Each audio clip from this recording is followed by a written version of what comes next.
μου γέλασε κατάμουτρα. Η ίδια μου η κόρη κράτησε το κολιέ σαν να ήταν κάτι αηδιαστικό. Ένα σκουπίδι που δεν μπορούσε να πιστέψει ότι είχα κρατήσει. Θεέ μου! Μαμά, γιατί εξακολουθείς να συσσωρεύεις αυτά τα άσχημα παλιά σκουπίδια? Ποιος φοράει τέτοια πράγματα? Το έριξε πίσω στο βελούδινο κουτί σαν να της έκαψε τα δάχτυλα. Εμένα δεν μου έκαψε. Απλά την κοίταξα. Χωρίς θυμό, χωρίς πόνο, απλά ήσυχα. Αλλά κάτι άλλαξε μέσα μου εκείνη την ημέρα, τόσο αθόρυβα που σχεδόν δεν το πρόσεξες. Δεν είχε προγραμματίσει να έρθει. Η Λίντα σπάνια ερχόταν, ίσως μια φορά κάθε 2 μήνες, μόνο για να θυμηθεί ότι δεν είχα πεθάνει ακόμα. Πάντα ερχόταν βιαστικά, με έντονο άρωμα και ακόμα πιο έντονες απόψεις, πετώντας την τσάντα της στο τραπέζι της κουζίνας σαν να της ανήκε το σπίτι. «Θα μπορούσες τουλάχιστον να ξεσκονίσεις εδώ μέσα. Μοιάζει με μακάβριο μαυσολείο», είπε περνώντας το δάχτυλό της πάνω από τη γυάλινη βιτρίνα όπου φύλαγα τα αναμνηστικά μου. «Τι νόημα έχει να κρατάς όλα αυτά?» Δεν απάντησα. Τι μπορούσα να πω? Ότι το σπασμένο πορσελάνινο κουνέλι κάποτε βρισκόταν πάνω στην τουαλέτα της μητέρας μου. Ότι το δαντελένιο τραπεζομάντιλο ήταν από την ημέρα του γάμου μου. Η Λίντα δεν θα ενδιαφερόταν. Ποτέ δεν ρωτούσε από πού προέρχονταν τα πράγματα. Έβλεπε μόνο ακαταστασία. Έβλεπε μόνο παλιά πράγματα. Παρατήρησε το ανοιχτό κουτί με τα κοσμήματα πάνω στο τραπέζι. Το είχα βγάλει εκείνο το πρωί με σκοπό μόνο να το κοιτάξω. Να αγγίξω το παρελθόν με τα δάχτυλά μου για λίγο, μια καρφίτσα με μικροσκοπικά ζαφύρια. «Το κολιέ», είπε ειρωνικά. Ένα δαχτυλίδι που τώρα μου είναι μικρό, αλλά κάποτε μου τέριαζε σαν γάντι. «Σοβαρά, αυτό είναι καταθλιπτικό», μουρμούρισε. «Γιατί δεν τα πουλάς? Ίσως να αγοράσεις έναν καινούριο καναπέ αντί να κάθεσαι σε αυτό το ανώμαλο αντίκα?» Χαμογέλασε ειρωνικά, ήδη γυρίζοντας την πλάτη της, έχοντας ήδη τελειώσει τη συζήτηση. «Διάολε, δώρισέ τα αν δεν τα θέλει κανείς. Κανείς δεν θα φορέσει αυτά τα πράγματα. Ακόμα δεν είπα τίποτα. Είχα γίνει καλή στο να καταπίνω τα πάντα. Λέξεις, θλίψη, απογοητεύσεις. Μετά το θάνατο του πατέρα της, η Λίντα έγινε κάποιος άλλος. Πιο σκληρή, πιο γρήγορη, πάντα τρέχοντας μπροστά, χωρίς να κοιτάζει πίσω. Κι εγώ. Ήμουνα απλά κάποιος που καθόταν ήσυχα στο ίδιο σπίτι, δίπλα στις ίδιες αναμνήσεις, φορώντας το ίδιο βέρα. Κοίταξε το τηλέφωνό της αναστενάζοντας. Τέλος πάντων, πέρασα μόνο επειδή ήμουνα στη γειτονιά. Πρέπει να πάρω τον Νέιθαν από το ποδόσφαιρο. Προσπάθησε να μην σκοντάψει σε εκείνο το κουτί με τα κοσμήματα. Εντάξει. Την συνόδευσα μέχρι την πόρτα. Αυτό κάνουν οι μητέρες, ακόμα και όταν η πόρτα κλείνει πίσω τους με μια τελεσίδικη αίσθηση που νιώθεις στο στήθος σου. Όταν έφυγε, επέστρεψα στο τραπέζι και πήρα το κολιέ. Η αλυσίδα ήταν λεπτή, το κούμπομα λίγο σκληρό. Το έδεσα στο λαιμό μου και στάθηκα μπροστά στον καθρέφτη. Ίσως δεν φαινόταν και τόσο σπουδαίο, ίσως δεν ήταν ποτέ, αλλά ήταν δικό μου. Και είχε προέλθει από κάπου, και η ιστορία δεν είχε τελειώσει ακόμα. Το κολιέ ανήκε στη γιαγιά μου, την Ιουτζένια Μπέλ. Γεννημένη το 1882, έζησε 2 πολέμους, 5 γεννήσεις και έναν μακρύ γάμο με έναν άντρα που δεν σταμάτησε ποτέ να καπνίζει πουρα μέσα στο σπίτι. Φιλούσε τα κοσμήματά της σε ένα μαύρο λακαριστό κουτί με κόκκινο βελούδο. Και τις Κυριακές με άφηνε να κάθομαι στο κρεβάτι της ενώ ντυνόταν. Θυμάμαι τη μυρωδιά της λεβάντας και των ναφθαλίνων. Τον τρόπο που τα δάχτυλά της έτρεμαν ελαφρώς όταν έπιανε το κολιέ. Αυτό, έλεγε, δεν είναι για την εμφάνιση. Μεταφέρει πράγματα. Ήμουνα πολύ μικρή για να καταλάβω. Νόμιζα ότι εννοούσε αναμνήσεις ή ίσως μυστικά. Αλλά την άκουγα γιατί ακόμα και τότε η φωνή της ακουγόταν αληθινή. Όταν πέθανε, το κουτί πήγε στη μητέρα μου και τελικά σε μένα. Και μέσα από κάθε μετακόμιση, κάθε απώλεια, κάθε αργή διάλυση, αυτού που κάποτε ονομάζαμε οικογένεια, το κράτησα κοντά μου. Όχι επειδή πίστευα ότι είχε κάποια αξία, αλλά επειδή μου θύμιζε ότι κατάγομαι από γυναίκες που άντεξαν. Το κολιέ δεν ήταν φανταχτερό, ήταν από λεπτό χρυσό, αλλά όχι από το λαμπερό είδος. Παλιό χρυσό με απαλή λάμψη σαν το φως των κεριών. Το μενταγιόν είχε μία μικρή μπλε πέτρα, βαθιά σαν μελανιά, πλαισιωμένη από 2 μικροσκοπικά διαμάντια.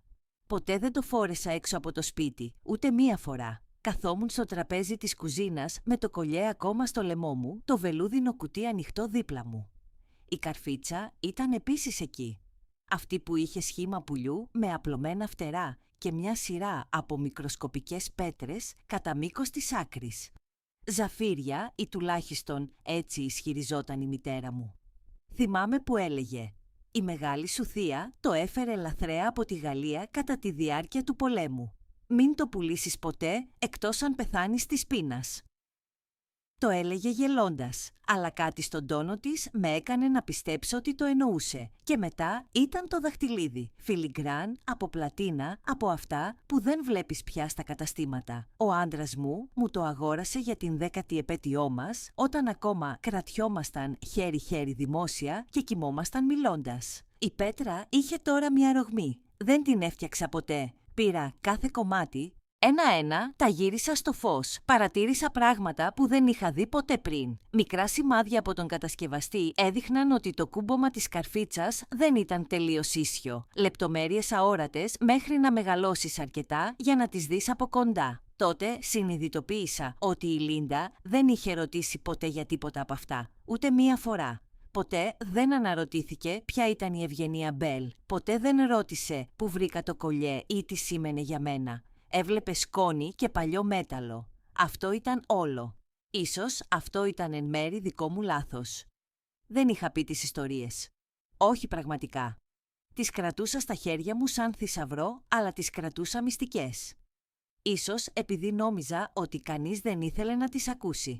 Ίσως επειδή νόμιζα ότι θα γελούσαν. Πήρα ένα στυλό και ένα σημειωματάριο από το σιρτάρι. Έγραψα 3 ονόματα. Eugenia Bell, Delia Cranell, Elsie Crane. 3 γενιές. 3 ζευγάρια χέρια που είχαν κλείσει αυτό το κολιέ.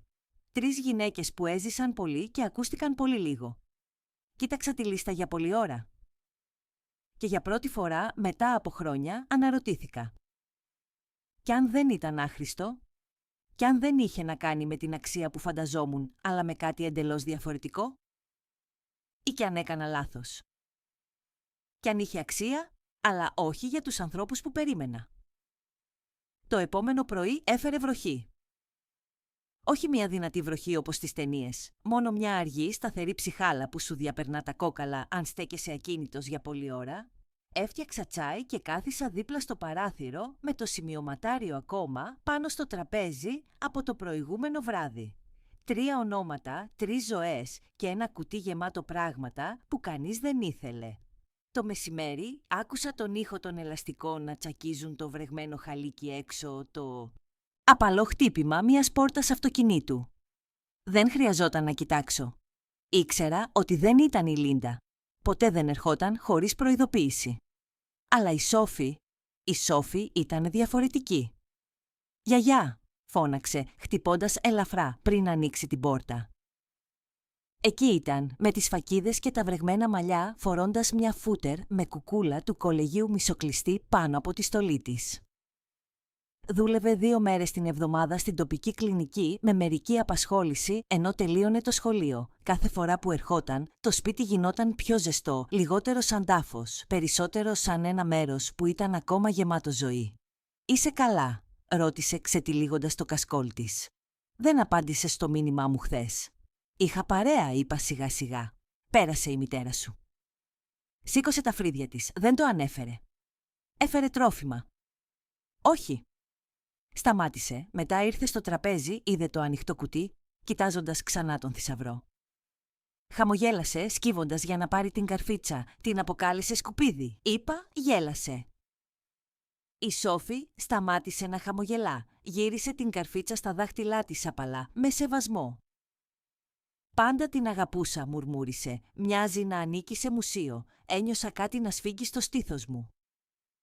Όχι ακριβώς πόνο, περισσότερο σαν το αργό τσίμπημα των δάκρυων που δεν έπεσαν. Η προγιαγιά σου το έφερε από την άλλη πλευρά του ωκεανού. Από τη Γαλλία νομίζω, τη δεκαετία του 1940 ή ίσως νωρίτερα. Κανείς δεν ήξερε πραγματικά. Η Σόφη σήκωσε το βλέμμα. Τότε γιατί δεν ενδιαφέρεται κανείς? Αυτή η ερώτηση έμεινε να αιωρείται στον αέρα σαν ατμός. Δεν είχα απάντηση. «Μιλάει πάλι για το γυροκομείο», πρόσθεσε η Σόφη μετά από λίγο. «Λέει ότι δεν πρέπει να μένεις μόνη σου εδώ. Εννοεί ότι δεν θέλει να έρχεται πια», απάντησα. Η Σόφη δεν διαφώνησε. Ανταυτού άπλωσε το χέρι της για να πάρει το κολλιέ. «Αυτό ήταν πάντα το αγαπημένο μου», είπε. «Μου θυμίζει εκείνες τις παλιές ασπρόμαυρες φωτογραφίες που έχει στο διάδρομο. Εκείνες που όλοι φαίνονται τόσο σοβαροί». «Δεν ήταν σοβαροί», είπα, εκπληκμένος από τη φωνή μου. «Απλά το κρατούσαν μέσα τους. Έτσι ήταν τότε». Η Σόφη έδεσε το κολλιέ στο λαιμό της και κοίταξε στον καθρέφτη του διαδρόμου. Της τέριαζε, όχι λόγω του στυλ του, αλλά λόγω του πόσο απαλά το φορούσε. «Γιαγιά, το έχεις εκτιμήσει ποτέ?» Ανοιγόκλεισα τα μάτια μου. «Να το εκτιμήσω, εννοώ, ίσως είναι αληθινό χρυσάφι». Και η καρφίτσα επίσης. «Ποτέ δεν ξέρεις. Πρέπει να το πας κάπου για να το δεις. Παραλίγο να γελάσω». Όχι επειδή ήταν αστείο, αλλά επειδή η ιδέα μου φαινόταν τόσο παράλογη, τόσο ξένη. Αυτά τα πράγματα. Ζούσα μαζί τους τόσο καιρό που είχαν γίνει μέρος του περιβάλλοντός μου. Δεν μου είχε περάσει ποτέ από το μυαλό να σκεφτώ την αξία τους σε δολάρια. Δεν θα ήξερα καν από πού να αρχίσω. «Εγώ ξέρω», είπε η Σόφη, με τα μάτια της να λάμπουν. «Υπάρχει ένας τύπος στο κέντρο του Σιάτλ. Είναι αντιπάλιος κοσμηματοπόλης. Η μαμά μιας φίλης μου του πούλησε ένα vintage ρολόι πέρυσι. Είπε ότι ήταν ειλικρινής. Δίστασα. Δεν είχα πάει ποτέ μόνη μου στο κέντρο από τότε που πέθανε ο Χάρολντ. «Μπορώ να σε πάω εγώ», πρότεινε η Σόφη ευγενικά. «Όχι για να το πουλήσεις, απλά για να δεις». Κοίταξα την εγγονή μου που είχε το πηγούνι του πατέρα της, αλλά καμία από την ψυχρότητά του. Σκέφτηκα το χλευαστικό χαμόγελο της Λίντα, τον τρόπο που πέταξε το κολλιέ σαν σκουπίδι. Τότε σκέφτηκα την Ευγενία Μπέλ να στέκεται μπροστά στον καθρέφτη της το 1912 κλείνοντας το κούμπομα. «Εντάξει», είπα αργά, «ας δούμε». Η Σόφη έκλεισε ραντεβού για την Πέμπτη, προσφέρθηκε ακόμη και να οδηγήσει, αλλά είπα όχι, έπρεπε να το κάνω μόνη μου. Όχι επειδή δεν την εμπιστευόμουν, αλλά επειδή έπρεπε να θυμηθώ ότι μπορούσα ακόμα. Είχα ακόμα άδεια οδήγησης, αν και δεν την είχα χρησιμοποιήσει πέρα από το σούπερ μάρκετ για σχεδόν ένα χρόνο. Έβγαλα την παλιά δερμάτινη τσάντα μου, αυτή με το χρυσό κούμπομα, και έβαλα το κολλιέ και την καρφίτσα σε ένα μαλακό μαντίλι πριν τα βάλω μέσα. Εκείνο το πρωί ο ουρανός είχε το χρώμα του κασίτερου. Το είδος της μέρας που ο Χάρολντ θα αποκαλούσε καιρός για πουλόβερ, αν και ο ίδιος δεν φορούσε ποτέ. Άφησα ένα σημείωμα στο τραπέζι της κουζίνας, αν και κανείς δεν θα το διάβαζε. Μια συνήθεια ίσως, ή κάτι βαθύτερο. Η ευχή ότι κάποιος θα ερχόταν να με ψάξει για κάθε ενδεχόμενο. Είχα να οδηγήσω στην Εθνική Οδό μήνες. Τα χέρια μου ήταν σταθερά όμως και η κίνηση ήταν ελαφριά. Πάρκαρα 2 τετράγωνα μακριά από το κατάστημα για να αποφύγω το παράλληλο παρκάρισμα. Τα πόδια μου πονούσαν λίγο, αλλά η βόλτα μου έκανε καλό, σαν μια γυναίκα που ακόμα μπορεί να κάνει πράγματα χωρίς να της πουν πώς. Το κατάστημα με τις αντίκες βρισκόταν ανάμεσα σε ένα βιβλιοπωλείο και ένα καθαριστήριο. Μικρό, αλλά αξιοπρεπές. Στη βιτρίνα υπήρχε ένα σετ ασημένιων κουταλιών και μια ξεθοριασμένη φωτογραφία ενός ζευγαριού με ρούχα της Εδουαρδιανής εποχής. Η πινακίδα πάνω από την πόρτα έγραφε «Well & Sons Fine Estate Jewelry Appraisals Acquisitions since 1924». Well & Sons εκτιμήσεις και αγορές κοσμημάτων από κληρονομιά από το 1924. Το κουδούνι πάνω από την πόρτα χτύπησε όταν μπήκα μέσα. Ο αέρας μύριζε ελαφρώς παλιοβελούδο και λεμόνι. Ένας άντρας πίσω από τον γυάλινο πάγκο σήκωσε το βλέμμα. Ήτανε γύρω στα 50 με λεπτό σκελετό γυαλιά. «Καλημέρα», είπε.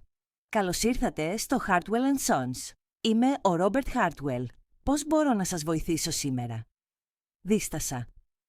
«Δεν θέλω να πουλήσω, απλά θέλω να μάθω τι έχω». Κούνησε το κεφάλι με ένα ευγενικό χαμόγελο. «Αυτό είναι συχνά το καλύτερο σημείο για να ξεκινήσετε».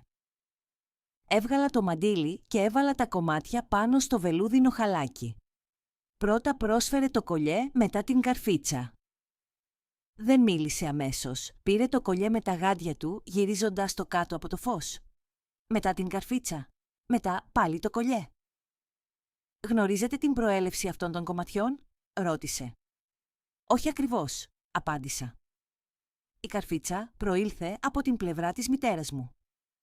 Γαλλική, υποτίθεται. Η γιαγιά μου είπε ότι την έφερε κατά τη διάρκεια του πολέμου, αλλά δεν είπε ποτέ ποιον. Το κολιέ ανήκε επίσης σε αυτήν. Δεν απάντησε. Έβγαλε ένα κλειδί από την τσέπη του σακακιού του και εξέτασε το κούμπομα του κολιέ μετά το πίσω μέρος της καρφίτσας. Η έκφρασή του δεν άλλαξε, αλλά κάτι στη στάση του σώματος του άλλαξε. Μια ακαμψία, μια συγκέντρωση. Μετά από αρκετά λεπτά ισιώθηκε. «Μπορώ να ρωτήσω το όνομά σας?» «Ελίζαμπεθ Κρέιν», απάντησα. «Όλοι με φωνάζουν Έλση». Κούνησε το κεφάλι. «Κυρία Κρέιν, θα σας πείραζε να τραβήξω μερικές φωτογραφίες και να καλέσω έναν δεύτερο γνώμονα. Ο συνάδελφός μου ειδικεύεται σε ευρωπαϊκά αντικείμενα κληρονομιάς». «Δεν υπάρχει πρόβλημα», απάντησα. «Υπάρχει κάποιο πρόβλημα?» «Όχι», απάντησε, επιλέγοντας προσεκτικά τις λέξεις του. «Τίποτα δεν συμβαίνει, αλλά πιστεύω ότι αυτά είναι σημαντικά». «Σημαντικά πώς?» Χαμογέλασε, αλλά δεν απάντησε άμεσα.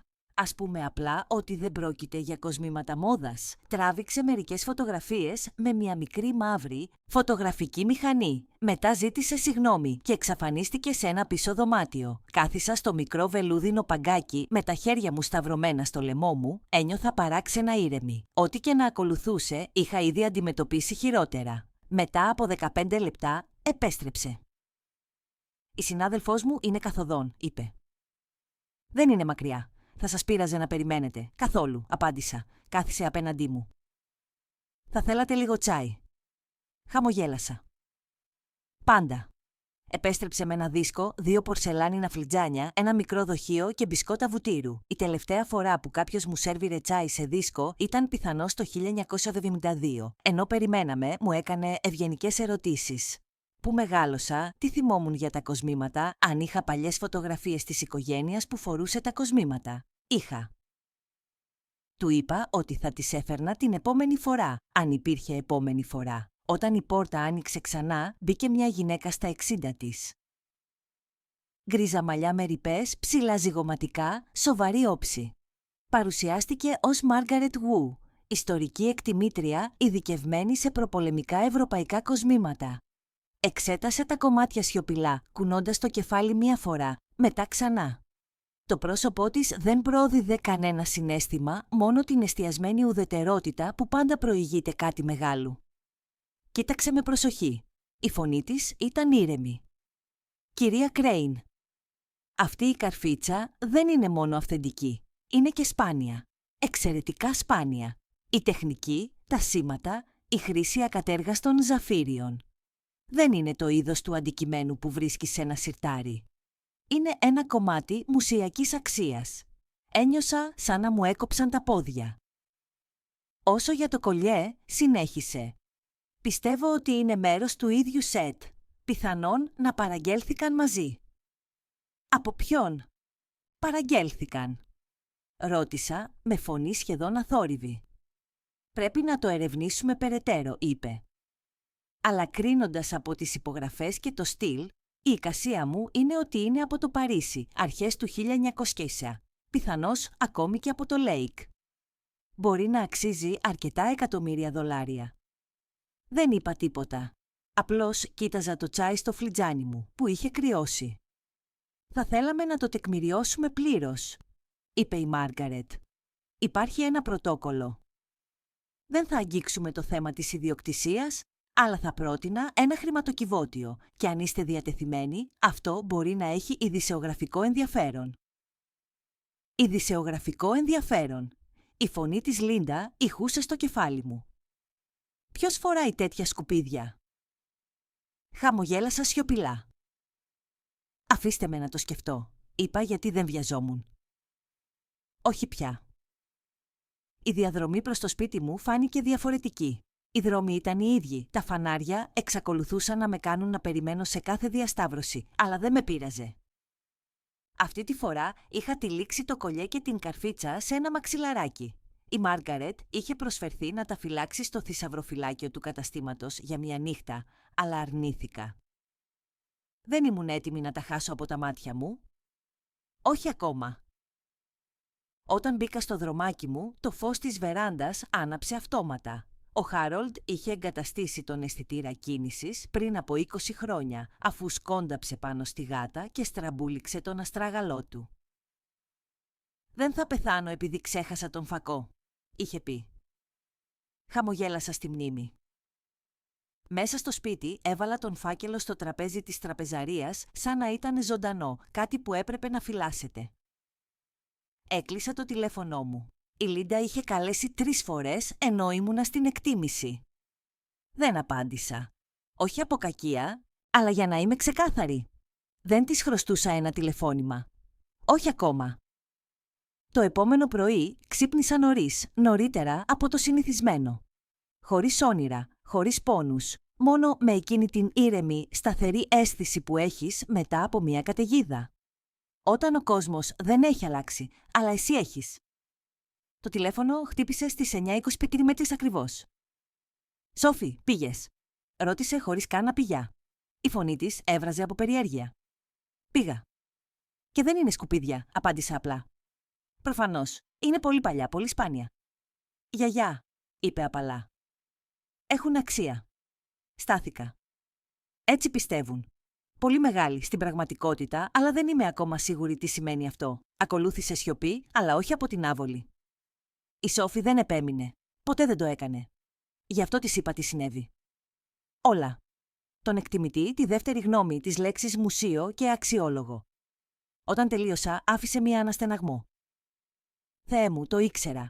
Ήξερα ότι δεν ήταν κοσμήματα. Δεν το ήξερα, παραδέχτηκα. Απλά πίστευα ότι ανήκε σε ανθρώπους που αγαπούσα. Ακόμα ανήκει, είπε. Μόνο που τώρα το ξέρει και ο κόσμος.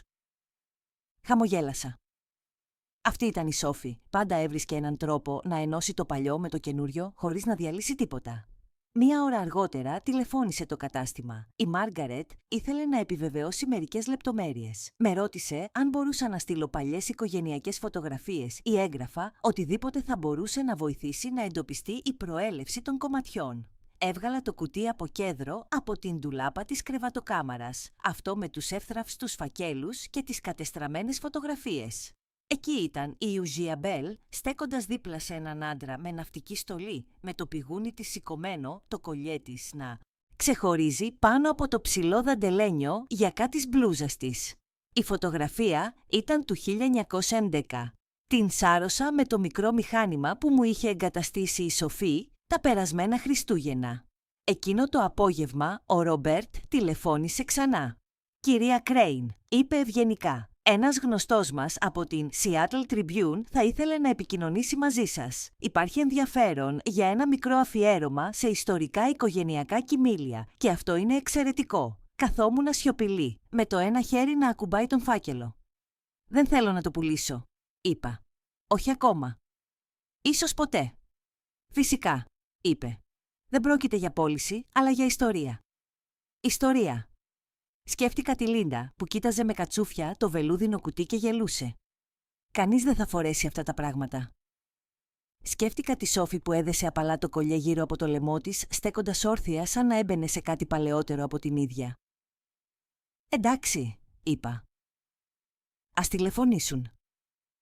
Αφού έκλεισα το τηλέφωνο, κάθισα στο τραπέζι με τη φωτογραφία. Τα μάτια της Ευγενίας με κοίταζαν, ήρεμα, σίγουρα, χωρίς συγγνώμη.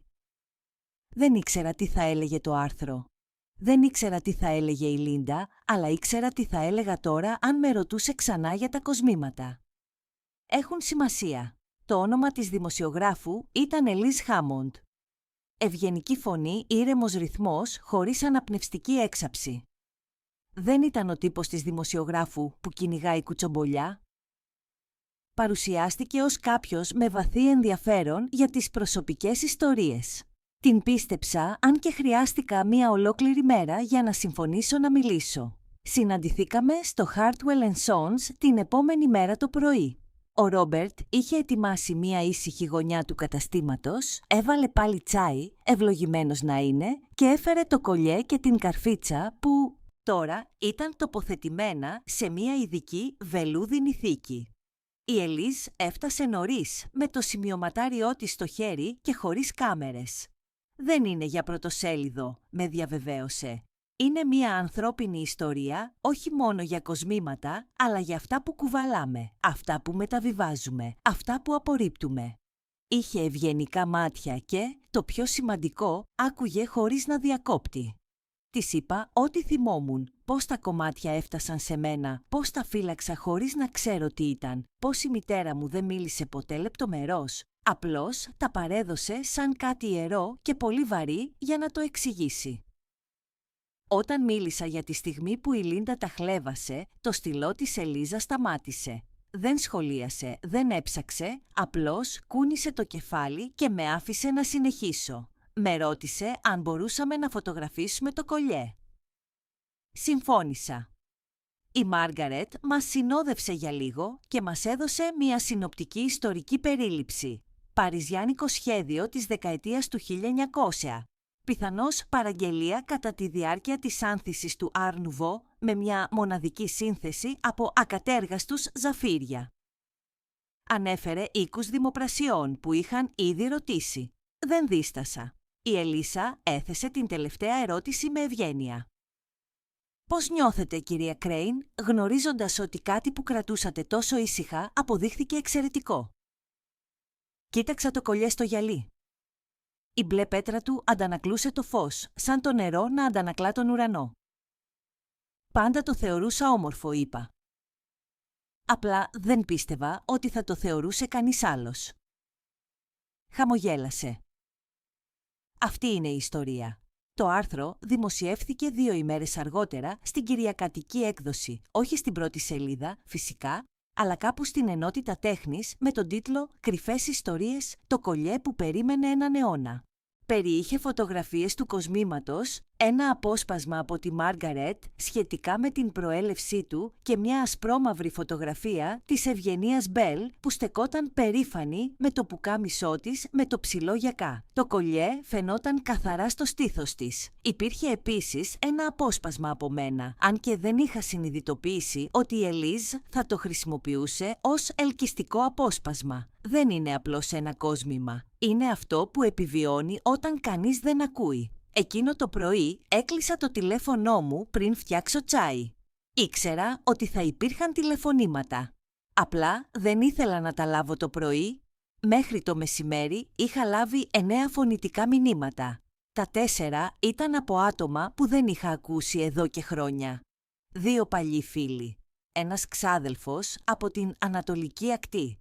Ακόμη και ένας πρώην γείτονας που κάποτε με είχε ρωτήσει αν χρειαζόμουν βοήθεια με τους φράχτες μου, αλλά δεν είχε δώσει συνέχεια. Και η Λίντα, φυσικά, το πρώτο της μήνυμα ήταν προσεκτικό. «Γεια σου, μαμά. Είδα κάτι για σένα στην εφημερίδα». «Πολύ τρελό, Δεν ήξερα ότι αυτά τα παλιά πράγματα ήταν... Τέλος πάντων, πάρε με τηλέφωνο όταν μπορείς». Το δεύτερο ήταν λιγότερο ανεπίσημο. «Μαμά, νομίζω ότι πρέπει να μιλήσουμε. Είναι σοβαρό θέμα και έπρεπε να μου είχες πει κάτι. Εννοώ, γιατί δεν μου το είπες, είμαστε οικογένεια». Το τρίτο ήταν κάτι μεταξύ αμυντικού και απελπισμένου. «Απλά νομίζω ότι είναι περίεργο που πήγες σε έναν δημοσιογράφο πριν το πεις στην ίδια σου την κόρη». «Εννοώ, έλα τώρα». Δεν απάντησα σε κανένα από αυτά. Ανταυτού, κάθισα στην πολυθρόνα μου. Άνοιξα την εφημερίδα στα πόδια μου και ξαναδιάβασα το άρθρο αργά. Όχι από ματαιοδοξία, αλλά για επιβεβαίωση. Η Λίντα με είχε πάντα αντιμετωπίσει σαν φόντο, σαν μια υποχρέωση τυλιγμένη σε λινό και σκόνη. Τώρα, ξαφνικά, δεν ήμουν πια φόντο. Ήμουν πρωτοσέλιδο, μέτρια, ήσυχη, αλλά ορατή. Αργότερα εκείνο το βράδυ η Σόφη πέρασε με λουλούδια. Όχι τριαντάφυλλα, όχι κρίνη, απλά τουλίπες, κίτρινες, οι αγαπημένες μου. Με αγκάλιασε σφιχτά και έβαλε το μπουκέτο στο τραπέζι χωρίς να πει τίποτα. «Το διάβασες?» τη ρώτησα. «2 φορές», είπε. Παρατήρησα ότι τα μάτια της ήταν λαμπερά. «Είμαι περήφανη για σένα», πρόσθεσε τόσο απαλά που σχεδόν δεν ακούστηκε. Ήθελα να πω περισσότερα. Ήθελα να της πω για το βάρος όλων αυτών των χρόνων που έζησα ήσυχα, κουβαλώντας αξία που κανείς δεν αναγνώριζε, όχι μόνο στα κοσμήματα, αλλά και σε μένα, αλλά δεν το έκανα. Απλώς άπλωσα το χέρι μου προς το δικό της. Μερικές φορές, σε όσους σε βλέπουν, δεν χρειάζεται να πεις τίποτα. Το επόμενο πρωί ήρθε το τηλεφώνημα που ήξερα ότι θα έρθει. Δεν ήταν η Λίντα. Όχι αυτή τη φορά. Ήταν ένας άντρας ονόματι Jason Marks, παραγωγός μιας πρωινής εκπομπής στο Σιάτλ. Είχε δει το άρθρο της Tribune. Του άρεσε η ανθρώπινη πλευρά της ιστορίας. Χρησιμοποίησε λέξεις όπως εμπνευστικό και επίκαιρο και μια όμορφη υπενθύμηση ότι οι άνθρωποι είναι κάτι περισσότερο από αυτό που φαίνεται με την πρώτη ματιά. Ήθελε να βγω στον αέρα. Μόνο για ένα μικρό διάστημα. Είπε 10 λεπτά, ίσως και λιγότερο. Θα μπορούσα να φέρω το κολλιέ, την καρφίτσα, ίσως και μία φωτογραφία της γιαγιάς μου. Θα υπήρχε υπηρεσία μεταφοράς με αυτοκίνητο, καμαρίνι, επαγγελματίας μακιγιέρ, πλήρης εξυπηρέτηση. Ζήτησα χρόνο για να το σκεφτώ. Είπε «Φυσικά» και μου έδωσε τον αριθμό του απευθείας τηλεφώνου του. Όταν έκλεισα το τηλέφωνο, κοίταξα το τραπέζι της κουζίνας. Το άρθρο βρισκόταν ακόμα εκεί, διπλωμένο τακτοποιημένα δίπλα στο φλιτζάνι του τσαγιού μου. Η Σόφη είχε υπογραμμίσει το σημείο όπου έλεγα ότι το κολλιέ είναι αυτό που μένει όταν κανείς δεν ακούει. Αυτό ήθελαν, έτσι δεν είναι. Μία γλυκιά μικρή στιγμή. Μία συναισθηματική ηλικιωμένη κυρία με τον ξεχασμένο θησαυρό της. Αλλά εγώ δεν ήμουν ξεχασμένη. Όχι πια. Και δεν ήμουν ούτε συναισθηματική. Όχι με τον τρόπο που εννοούσαν οι άνθρωποι όταν σου χάιδευαν το χέρι και έλεγαν «Πόσο όμορφο». Με φωνή γεμάτη συγκαταβατικότητα. Ακόμα δεν ήμουν σίγουρη ότι ήθελα να βγω στην τηλεόραση. Η σκέψη των έντονων φώτων και των κομψών παρουσιαστών που έκαναν επιλεγμένες ερωτήσεις με έκανε να νιώθω αναστάτωση. Πέρασα το απόγευμα στη βεράντα παρακολουθώντας τα παιδιά της γειτονιάς να κάνουν ποδήλατο. Τα φύλλα πέφτανε στο δρόμο σε μικρές ρηπές. Θυμήθηκα όταν ήμουν στην ηλικία τους κυνηγώντας τον άνεμο χωρίς να έχω ιδέα από πού ερχόταν. Εκείνο το βράδυ η Σόφη ήρθε πάλι. Το ήξερε χωρίς να της το πω. «Τηλεφώνησαν, έτσι δεν είναι?» ρώτησε, αφήνοντας κάτω μια χάρτινη σακούλα. «Με το δείπνο μέσα?» Κούνησα το κεφάλι.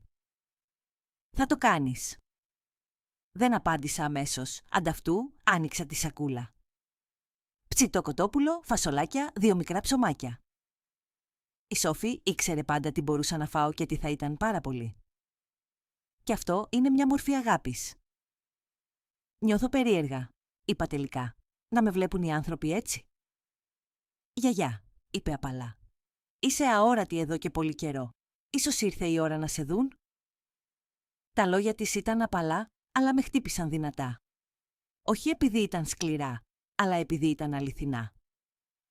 Μετά το δείπνο έβγαλα ξανά τη φωτογραφία της Ευγία Μπέλ.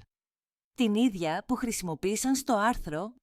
Στεκόταν ψηλή με τη λευκή της μπλούζα, το κολλιέ να λάμπει κάτω από το ψηλό γιακά. Δεν χαμογελούσε. Οι γυναίκες δεν χαμογελούσαν τότε, αλλά τα μάτια της ήταν σταθερά, σίγουρα. Σκέφτηκα τη Λίντα, το περιφρονητικό γέλιο της, τον τρόπο που μου μιλούσε πάντα, σαν να ήμουν ένα αδέσποτο σκυλί που την ακολουθούσε από πολύ κοντά. «Ας κοιτάξουν», σκέφτηκα. «Ας δουν αυτό που δεν μπήκαν ποτέ στον κόπο να ρωτήσουν».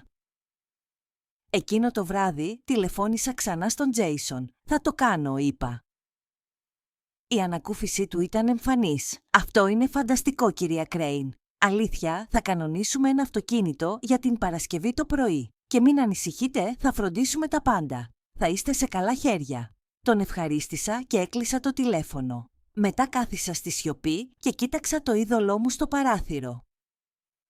«Μαλακά μαλλιά, Μαλακή ώμη. Ένα πρόσωπο που έφερε τα σημάδια κάθε χρόνου που είχε ζήσει.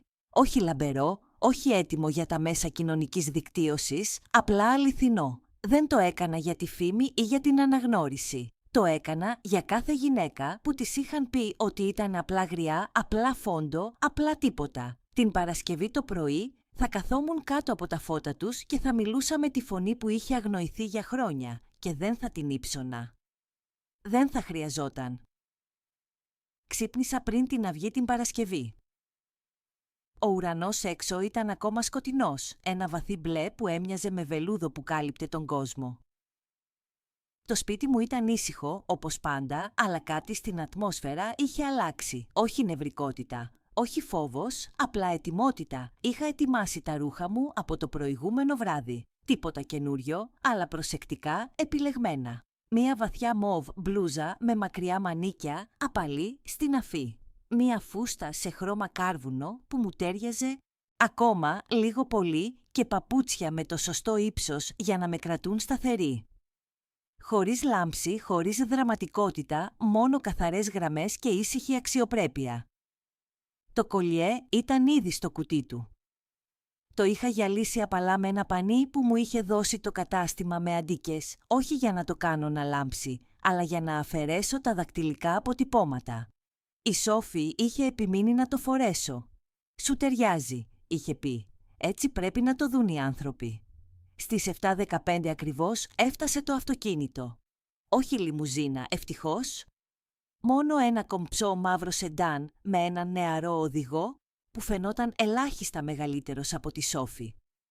Με χαιρέτησε με σεβασμό, μου πρόσφερε το χέρι για να μπω και μετά με άφησε να ταξιδέψω στη σιωπή. Μόνο γι' αυτό ήμουν ευγνώμων. Το στούντιο ήταν μοντέρνο, όλο γυαλί και χρώμιο και γεμάτο πολυάσχολους ανθρώπους με clipboard. Μία γυναίκα ονόματι Τζούλια με υποδέχτηκε στην είσοδο, χαμογελώντας σαν να ήμασταν παλιές φίλες.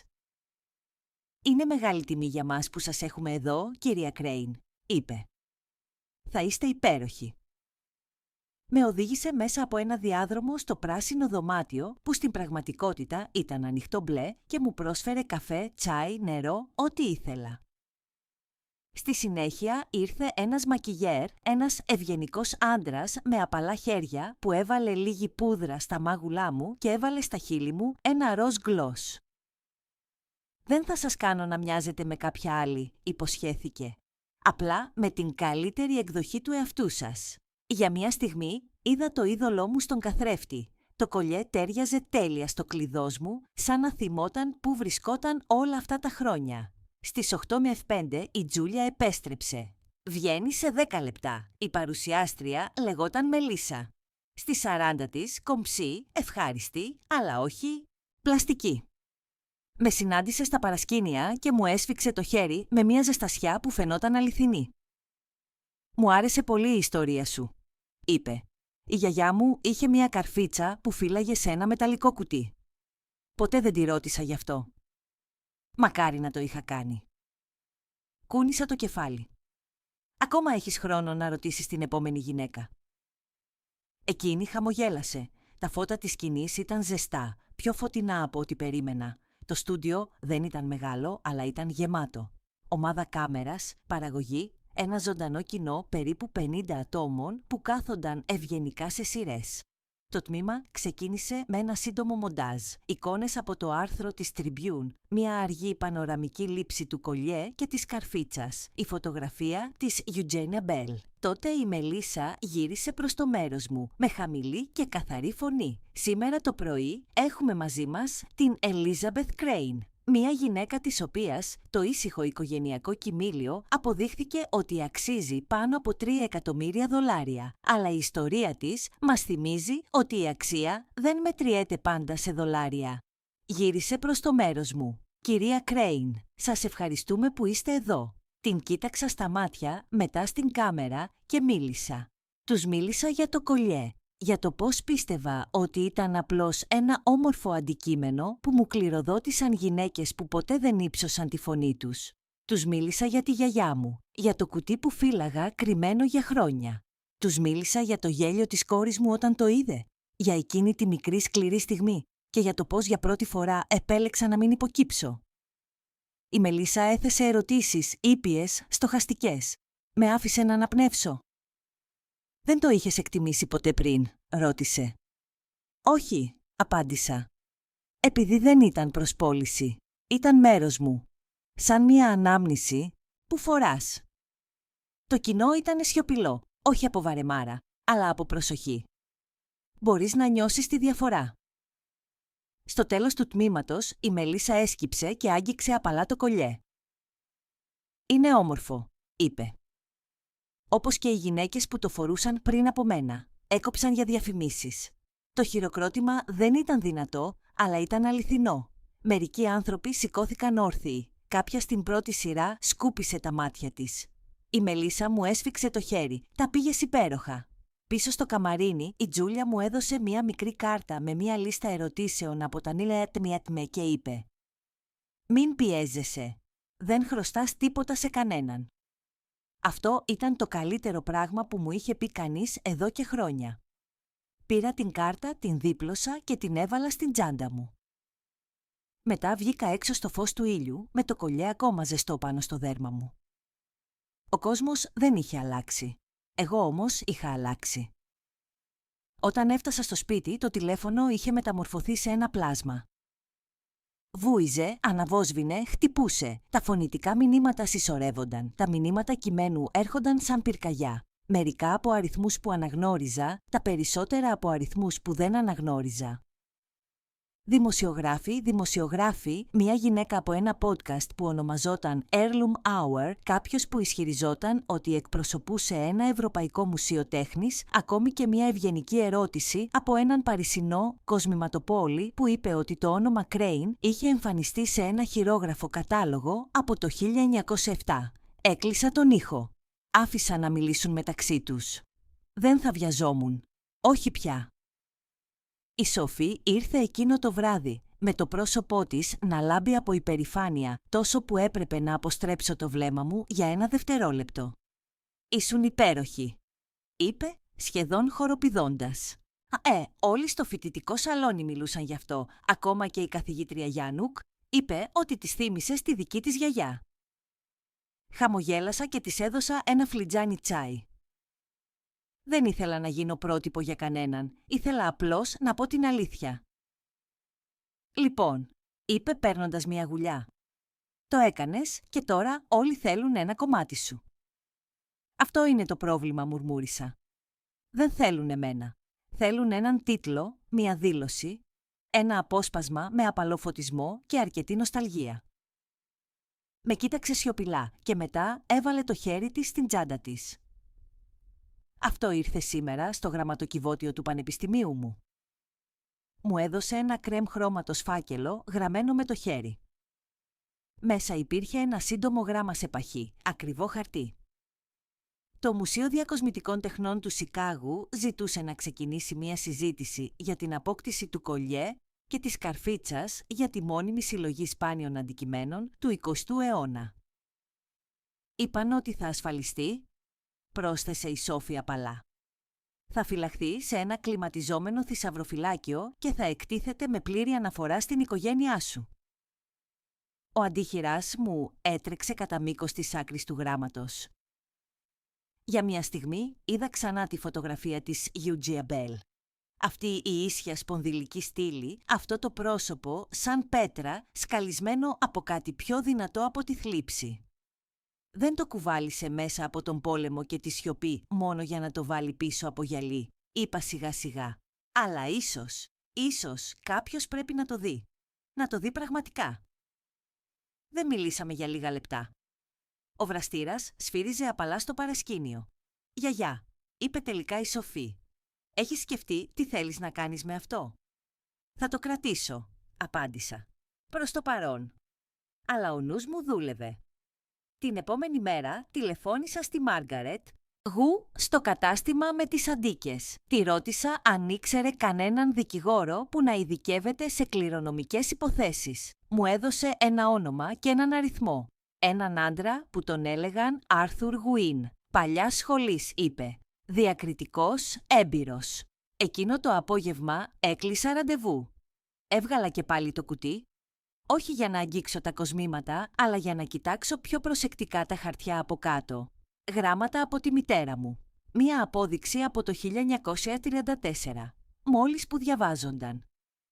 Μία σημείωση στα γαλλικά που δεν είχα σκεφτεί ποτέ να μεταφράσω. Το κολιέ δεν ήταν απλώς πολύτιμο, ήταν τεκμηριωμένο. 3 γενιές γυναικών το είχαν φυλάξει χωρίς να γνωρίζουν την αξία του. Τώρα ήταν η σειρά μου να αποφασίσω τι σήμαινε η αξία του. Στο ηλιοβασίλεμα. Χτύπησε το κουδούνι της πόρτας. Η Λίντα δεν είχα ακούσει το αυτοκίνητό της. Δεν είχα λάβει τηλεφώνημα. Στεκόταν στη βεράντα σαν να μην με είχε κοροϊδέψει για χρόνια. Σαν να μην είχε προσπαθήσει να πετάξει την ιστορία μου στα σκουπίδια 1 εβδομάδα νωρίτερα. Φορούσε πάρα πολύ άρωμα, όπως πάντα. Το κραγιόν της ήταν πολύ έντονο. «Είδα την εκπομπή», είπε. «Το φαντάστηκα». «Δεν μου το είπες?» «Όχι», είπα ότι δεν το έκανα. Προσπάθησε να χαμογελάσει. «Ήσουν όμορφη. Εννοώ, κομψή. Ο κόσμος λέει. Είναι εντυπωσιασμένη». «Αυτό είναι καινούριο», είπα αδιάφορα. Ακολούθησε μία μακρά παύση. Μετακινήθηκε, κοιτάζοντας το χώρο πίσω μου, σαν να ήθελε να μπει μέσα. «Σκέφτηκα ότι ίσως θα μπορούσαμε να μιλήσουμε», είπε, «ξέρεις, για τα πάντα». Την κοίταξα για μία στιγμή. Η κόρη μου, το μοναδικό μου παιδί, η γυναίκα που δεν άντεχε να βρίσκεται στο ίδιο δωμάτιο με το παρελθόν μου, μέχρι που αυτό έγινε είδηση. «Όχι σήμερα», είπα απαλά. «Πρέπει να ξεκαθαρίσω μερικά πράγματα πρώτα». Το πρόσωπό της παραμορφώθηκε. Όχι ακριβώς ένα συνοφρίωμα. Όχι ακριβώς κάτι που θα μπορούσε να χρησιμοποιήσει ως όπλο. «Σωστά», είπε. «Φυσικά και είσαι απασχολημένος τώρα. Εγώ απλώς ξύπνησα τώρα», απάντησα. Δεν διαφώνησε, απλώς γύρισε και κατέβηκε τα σκαλιά. Εκείνο το βράδυ κάθισα στο τραπέζι και άνοιξα ξανά το γράμμα από το μουσείο. Δεν ήμουν έτοιμος να το αφήσω, αλλά ήμουν έτοιμος να αποφασίσω με τους δικούς μου όρους. Για πρώτη φορά, μετά από πολύ καιρό, η επιλογή ήταν δική μου και αυτό άξιζε περισσότερο από όλα τα ζαφύρια του κόσμου. Η Λίντα δεν τηλεφώνησε την επόμενη μέρα. Αυτό και μόνο μου είπε περισσότερα από οτιδήποτε θα μπορούσε να πει. Όταν έχασε τον έλεγχο, έκανε αυτό που έκανε πάντα. Έκανε ένα βήμα πίσω και περίμενε να καταλαγιάσει η κατάσταση. Αλλά τώρα δεν υπήρχε καμία κατάσταση, μόνο σαφήνεια. Πέρασα το πρωί καθαρίζοντας τον ντουλάπι στο σαλόνι, όχι για κάποιο μεγάλο συμβολικό λόγο. Απλά ήθελα να ξανακερδίσω τον χώρο. Παλιά πορσελάνινα ειδόλια, έγγραφα που είχαν λήξει, ένα σετ κουταλιών σουβενίρ που κανείς δεν είχε αγγίξει εδώ και 20 χρόνια, κράτησα τα άλμπουμ με τις φωτογραφίες και το κουτί με τα κοσμήματα φυσικά που θα έμεναν εκεί μέχρι να αποφασίσω διαφορετικά. Γύρω στο μεσημέρι, η Σόφη ήρθε με το μεσημεριανό. Τυρί στη σχάρα και σούπα ντομάτας, φαγητό που σε ανακουφίζει τις μέρες που η ψυχή πονάει. Κάθισε σταυροπόδι στον καναπέ, όπως έκανε όταν ήταν παιδί και με παρακολουθούσε με ήσυχη εγρήγορση. «Θα προσπαθήσει ξανά», είπε τελικά. «Το ξέρω». «Τι θα της πεις?» Δεν απάντησα αμέσως. Ανταυτού έψαξα το γράμμα που είχα συντάξει το προηγούμενο βράδυ. Δεν ήταν μακρύ, μόνο μία σελίδα, γραμμένο με το ίδιο τακτοποιημένο γραφικό χαρακτήρα που χρησιμοποιούσα από το καθολικό σχολείο. Το έδωσα στη Σόφη. Το διάβασε σιωπηλά και μετά το δίπλωσε προσεκτικά. «Δεν θα της αρέσει». «Δεν χρειάζεται», απάντησα. «Απλά πρέπει να καταλάβει ότι είναι οριστικό». Αργότερα εκείνο το απόγευμα το έστειλα, χωρίς δραματική παράδοση. Χωρίς τηλεφώνημα για να την προετοιμάσω, μόνο ένας φάκελος σε κρέμ χαρτί με τη διεύθυνση γραμμένη με το χέρι μου. Μέσα το γράμμα έλεγε «Λίντα, αυτό που είπες για τα κοσμήματά μου ήταν σκληρό.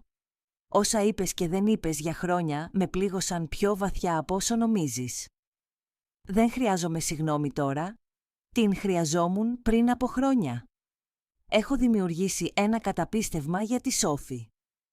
Το κολλιέ και η καρφίτσα θα πάνε σε ένα ίδρυμα που φέρει το όνομα της γιαγιάς σου, Eugenia Bell Crane, για ιστορική διατήρηση και εκπαίδευση. Θα χρησιμοποιηθούν για την υποστήριξη υποτροφιών για νέες γυναίκες που σπουδάζουν ιστορία, τέχνη ή αρχαιακές σπουδές. Δεν θα πωληθούν. Δεν θα τα κληρονομήσεις. Αυτό δεν είναι τιμωρία.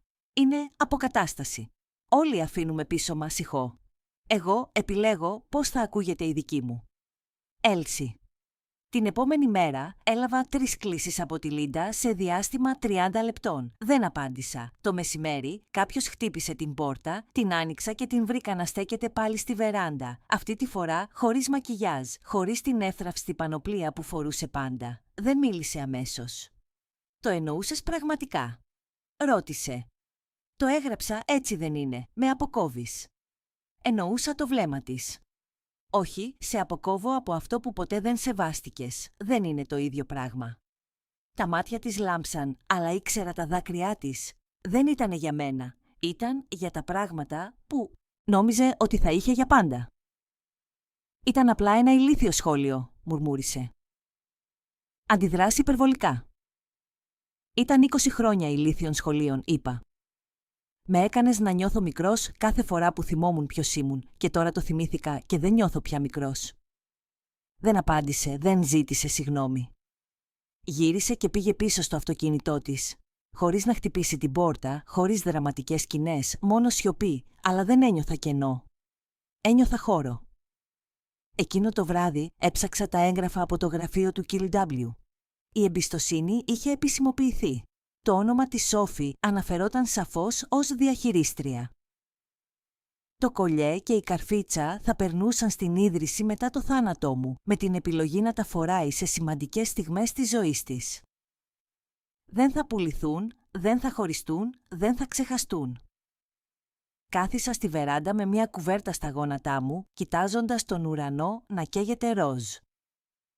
Το είδος του ουρανού που σε κάνει να πιστέψεις σε κάτι πέρα από κάθε εξήγηση. Σκέφτηκα την Ευγενία, τη Δειλέα, τις γυναίκες που ήρθαν πριν από μένα, που έζησαν γεμάτες ζωές σε μικρούς χώρους, των οποίων οι φωνές ήταν ήσυχες, αλλά όχι αδύναμες. Η Λίντα μπορεί να μην καταλάβει ποτέ, αλλά η Σόφη κατάλαβε, και αυτό ήταν αρκετό.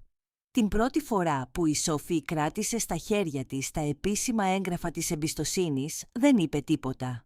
Απλώς τα διάβασε αργά, προσεκτικά. Όπως διαβάζει κάποιος ένα γράμμα από ένα πρόσωπο που νόμιζε ότι είχε χάσει. Ήμασταν στην κουζίνα. Το φως του ήλιου έμπαινε από το παράθυρο όπως εκείνη την ημέρα που με βοήθησε να φτιάξω μαρμελάδα το καλοκαίρι που έγινε 11 ετών. Εκείνη την ημέρα είχε αλεύρι στη μύτη της. Τώρα είχε μελάνι στα δάχτυλά της και το βάρος κάτι πολύ μεγαλύτερο στην αγκαλιά της. «Δεν ξέρω τι να πω», ψιθύρισε. «Δεν χρειάζεται να πεις τίποτα», απάντησα. Αλλά το είπε ούτως ή άλλως. Κανείς δεν μου έχει εμπιστευτεί ποτέ κάτι τόσο σημαντικό. Ούτε καν οι γονείς μου. Εννοώ, ο μπαμπάς εξακολουθεί να ελέγχει 2 φορές όταν πληρώνω το λογαριασμό του ρεύματος. Χαμογέλασα. Αυτό είναι επειδή σε βλέπει σαν παιδί. Εγώ δεν σε βλέπω έτσι. Με κοίταξε με υγρά μάτια. Θέλω να σε κάνω περήφανη. Το έχεις ήδη κάνει.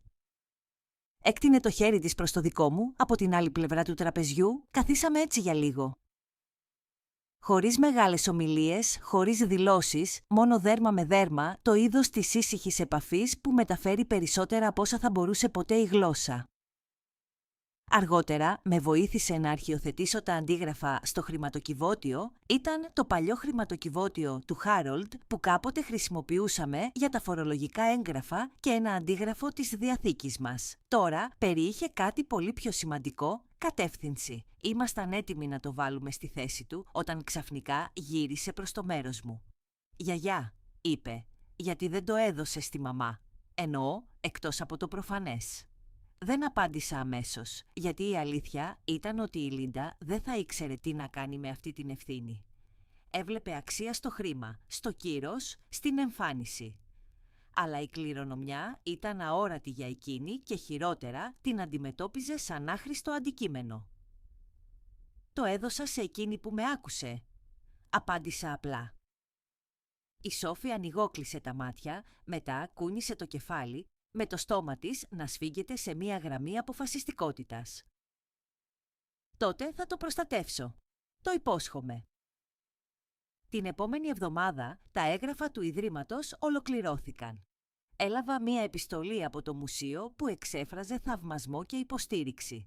Ζήτησαν να δανειστούν το κολιέ και την καρφίτσα για μία έκθεση διάρκειας 1 έτους με τίτλο «Γυναίκες που άντεξαν. Κοσμήματα και η σιωπηλή δύναμη της κληρονομιάς». Συμφώνησα με 2 όρους: πλήρης ιστορική αναγνώριση υπό το όνομα Eugenia Bell Crane και μία ορατή πλάκα που να εξηγεί τη σημασία των μη καταγεγραμμένων οικογενειακών κληρονομιών. Η Σόφη βοήθησε στη σύνταξη του κειμένου. Επέμεινε να συμπεριλάβουμε ένα απόσπασμα από τη συνέντευξή μου. Δεν είναι απλά κοσμήματα. Είναι αυτό που επιβιώνει όταν κανείς δεν ακούει. Είπε ότι θα είχε σημασία για τα κορίτσια της ηλικίας της. Κορίτσια σαν κι αυτήν. Την ίδια μέρα έλαβα ένα φάκελο από τη Λίντα. Δεν είχε διεύθυνση αποστολέα, αλλά αναγνώρισα το γραφικό χαρακτήρα. Το γραφικό της είχε αλλάξει με τα χρόνια. Τώρα ήταν πιο σφιχτό, πιο γωνιώδες. Αλλά οι βρόχοι στα L της την πρόδωσαν. Μέσα υπήρχε ένα μόνο φύλλο χαρτί δακτυλογραφημένο. «Μαμά, συγγνώμη. Δεν κατάλαβα τι σήμαινε όλο αυτό. Οι ιστορίες, τα κοσμήματα, ο τρόπος που τα κουβαλούσες όλα. Νόμιζα ότι ήταν για τα χρήματα. Έκανα λάθος. Ξέρω ότι δεν μπορώ να τα διορθώσω όλα, αλλά θέλω να προσπαθήσω αν είσαι πρόθυμη, Λίντα». Δεν υπήρχαν υπερβολές, δεν υπήρχαν δικαιολογίες, μόνο λόγια. Δεν έκλαψα. Δεν ένιωσα καν ανακούφιση. Μόνο μια αίσθηση ξεπαγώματος, σαν κάποιος να είχε ανοίξει ένα παράθυρο σε ένα δωμάτιο που δεν είχα παρατηρήσει ότι ήταν αποπνικτικό. Εκείνο το βράδυ κάθισα στο σαλόνι με ένα φλιτζάνι τσάι και κοίταξα το φάκελο για πολλή ώρα. Μετά τον έβαλα στο πίσω μέρος του άλμπουμ με τις φωτογραφίες. Ανάμεσα σε μια φωτογραφία της Λίντα στα 8 της και μια άλλη όπου κρατούσε τη Σόφη ως μωρό. Δεν έκανε τα πάντα τέλεια, αλλά σήμαινε ότι κάτι είχε αλλάξει. Και μερικές φορές αυτό είναι το μόνο που μπορούμε να ελπίζουμε. Το γραφείο του Άρθουρ Γουίντ δεν ήταν όπως το περίμενα. Δεν είχε ψηλά ράφια με δερματόδετα βιβλία ή βαριές κουρτίνες. Ήταν απλά ένας καθαρός, ήσυχος χώρος με μεγάλα παράθυρα και ένα δοχείο με τσάι για σεμιού που ήδη ετοιμαζόταν σε ένα δίσκο. Η Σόφη ήρθε μαζί μου όχι επειδή την χρειαζόμουν, αλλά επειδή ήθελα να είναι εκεί. Ο Άρθουρ ήταν ψηλός και ήρεμος, με ασημένια μαλλιά και μια ηρεμία που σε κάνει να κάθεσαι πιο ίσια χωρίς να το συνειδητοποιείς. Μου θύμιζε τον μακαρίτη σύζυγό μου με τον τρόπο που άκουγε προσεκτικά χωρίς διακοπές, σαν κάθε λέξη που έλεγα να είχε βάρος. Καθίσαμε απέναντί του σε ένα ευρύχωρο δρύεινο γραφείο, ενώ εκείνος εξέταζε τα τελικά έγγραφα. «Το Ίδρυμα Crane είναι επίσημα εγγεγραμμένο», είπε, χτυπώντας την πρώτη σελίδα με ένα καλοφτιαγμένο νύχι. «Τα κοσμήματα είναι τώρα καταχωρημένα ως περιουσιακά στοιχεία υπό το όνομά του. Εσείς, κυρία Crane, είστε η κύρια ευεργέτιδα. Η δεσποινής Σόφη Crane είναι η μοναδική διαχειρίστρια». Η Σοφή μετακινήθηκε στην καρέκλα της, τα μάτια της σκανάροντας κάθε γραμμή, απορροφώντας. «Υπάρχει μια ρήτρα», συνέχισε ο Άρθουρ, «που ορίζει ότι τα αντικείμενα δεν μπορούν να πωληθούν, να δωρηθούν ή να διανεμηθούν χωρίς την ομόφωνη έγκριση όλων των μελλοντικών διαχειριστών. Αυτό ήταν το αίτημά σας, σωστά?» «Ναι», είπα. «Δεν πρέπει να χωριστούν. Δεν είναι περιουσία, είναι κληρονομιά». Κούνησε το κεφάλι. «Καλά τα είπατε. Υπογράψαμε τις τελικές σελίδες». Παρακολούθησα το χέρι της Σοφή να κινείται πάνω από τη γραμμή δίπλα στο δικό μου.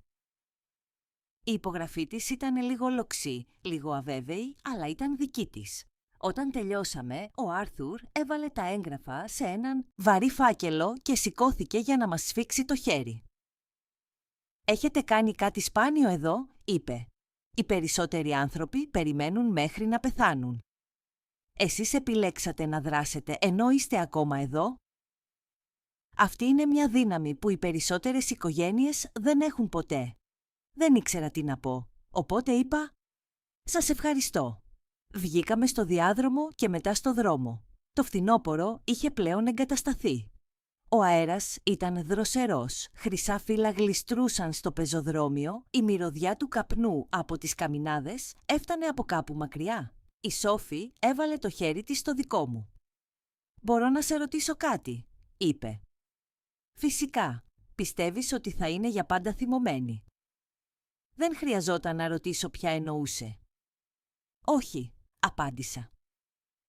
Αλλά το πρόβλημα δεν ήταν ποτέ ο θυμός, ήταν το αίσθημα ότι της ανήκε. Και νομίζω ότι ίσως αυτή είναι η πρώτη φορά στη ζωή της που κάποιος της είπε όχι.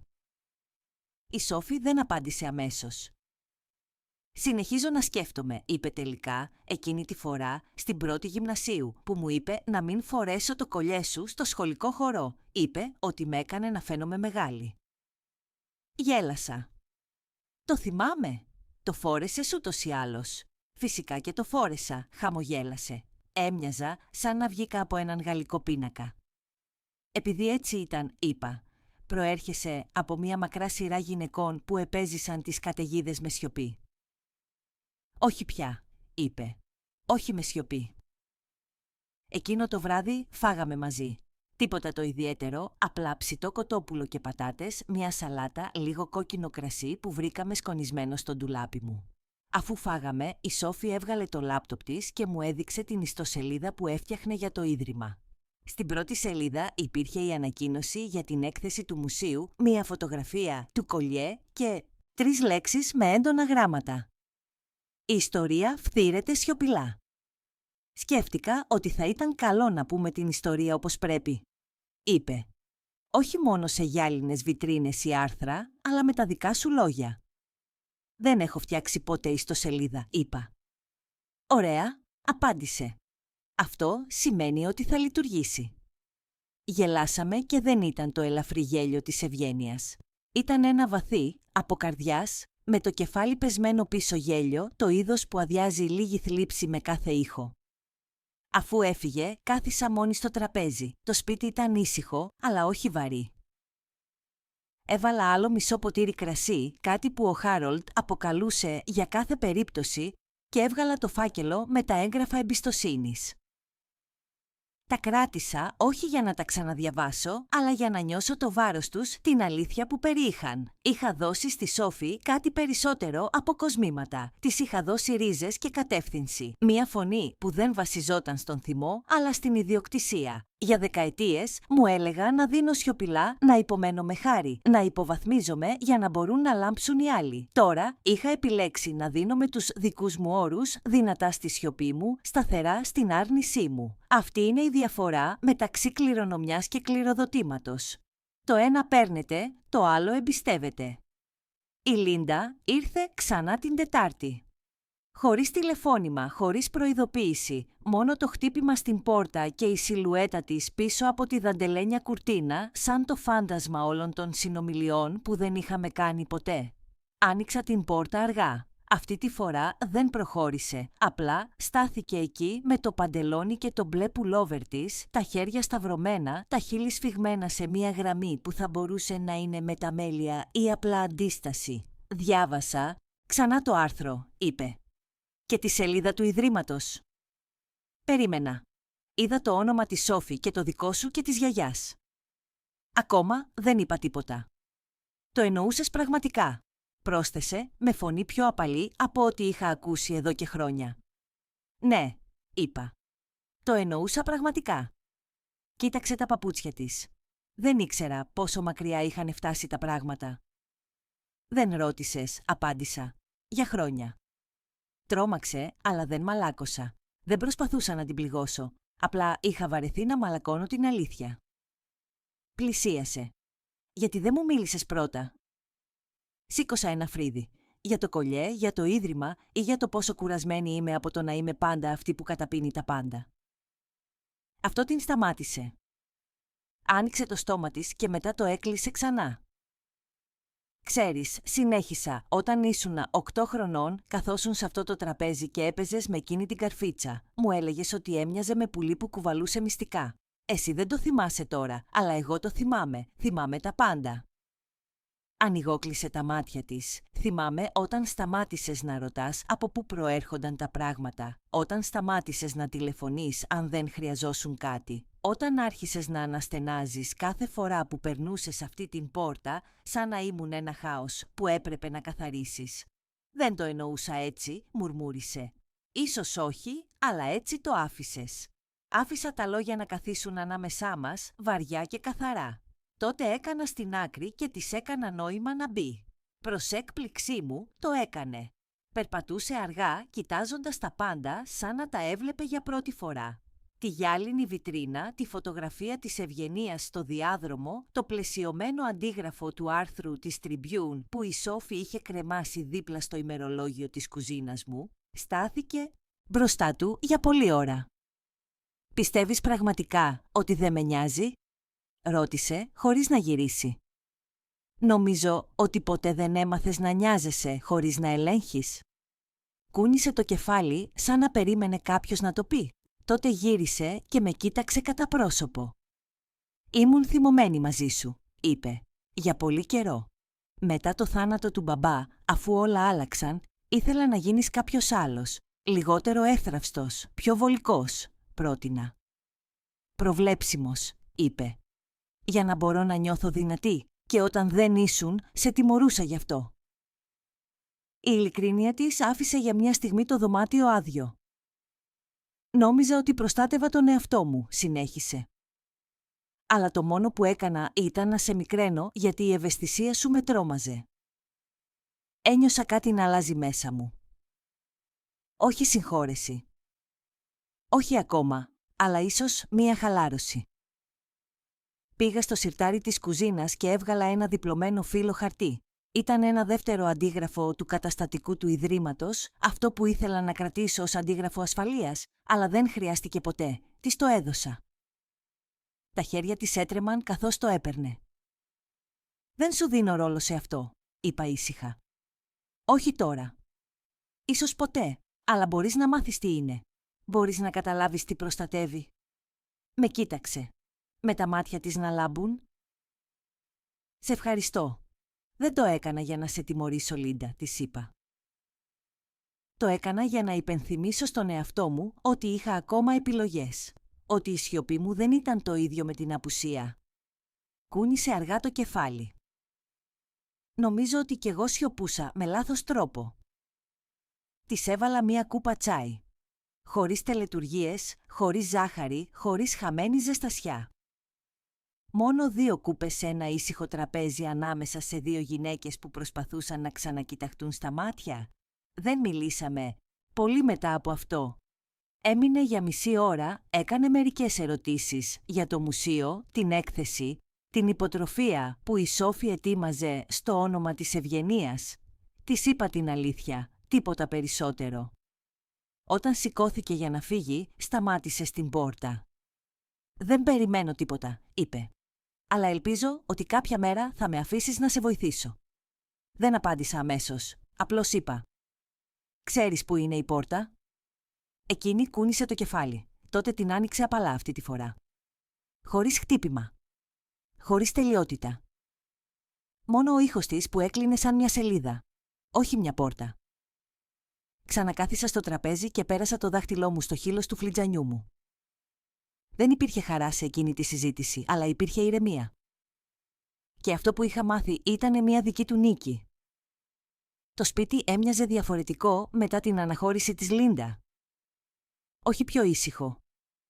Πάντα ήταν ήσυχο, αλλά κάπως πιο ελαφρύ, σαν το βάρος κάτι που ήταν από καιρό ασταθές να είχε τελικά μετατοπιστεί, έστω και λίγο. Δεν ένιωθα θριαμβευτική. Δεν ένιωθα δικαιωμένη. Αυτό που ένιωθα ήταν πιο εκπληκτικό. Ένιωθα τον εαυτό μου. Είχε περάσει τόσος καιρός από τότε που είχα νιώσει πλήρως αυτό το συναίσθημα. Όχι τον ρόλο της μητέρας ή της χήρας ή της ευγενικής ηλικιωμένης γυναίκας. Όχι οι άνθρωποι στο μανάβικο. Μόνο εγώ. Η Ελίζαμπεθ Κρέιν. Μία γυναίκα με μια ιστορία, με ραχοκοκαλιά και με φωνή που δεν κρατούσε πια στο στήθος της, σαν μια ανάσα που φοβόταν να εκπνεύσει. Το επόμενο πρωί έλαβα ένα πακέτο από το μουσείο. Μέσα υπήρχε ένα δείγμα της πινακίδας της έκθεσης.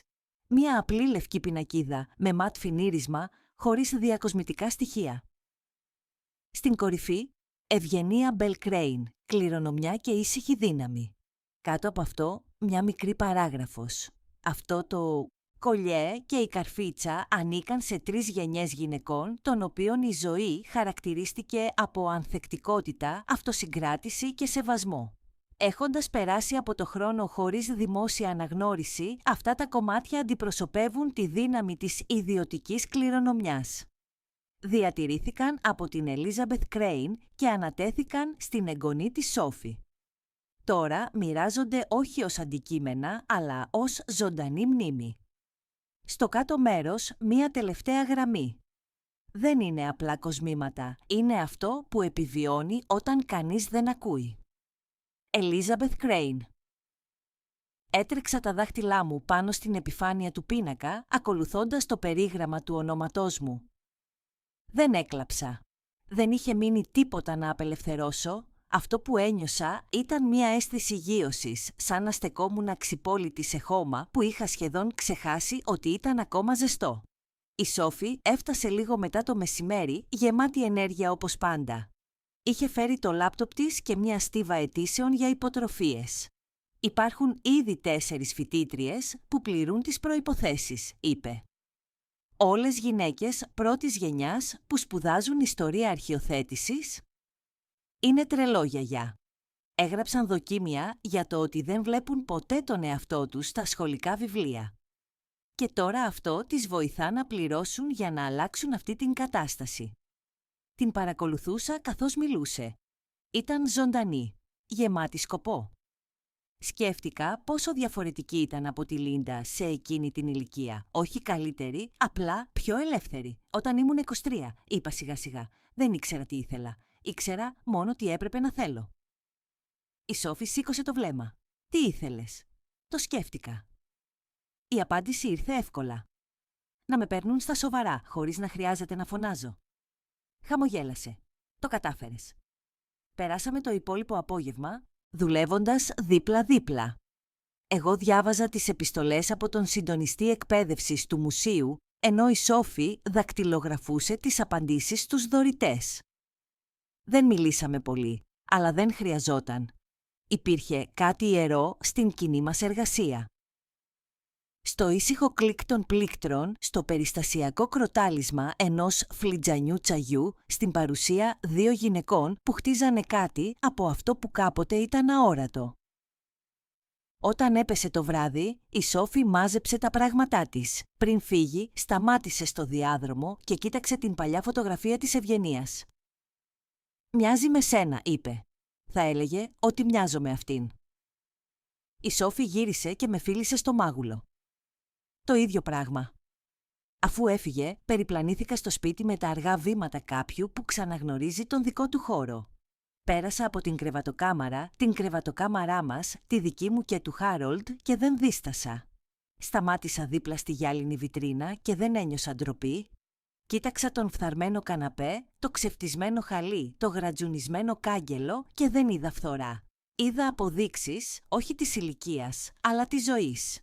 Εκείνο το βράδυ δεν άνοιξα την τηλεόραση, δεν πήρα την εφημερίδα και δεν έψαξα άρθρα για την έκθεση. Έφτιαξα ένα μικρό δείπνο, έβαλα ένα ποτήρι κρασί και κάθισα μαζί του σαν έναν επισκέπτη που ήμουν επιτέλους έτοιμη να υποδεχτώ. Όταν τελείωσα, πήγα στην ντουλάπα.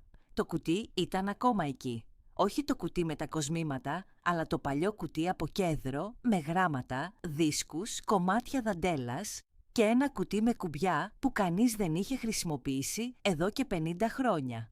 Το έβγαλα και κάθισα στο πάτωμα. Σιγά σιγά άρχισα να τα ταξινομώ. Δεν χρειαζόταν να κρατήσω τα πάντα, αλλά μερικά πράγματα ναι.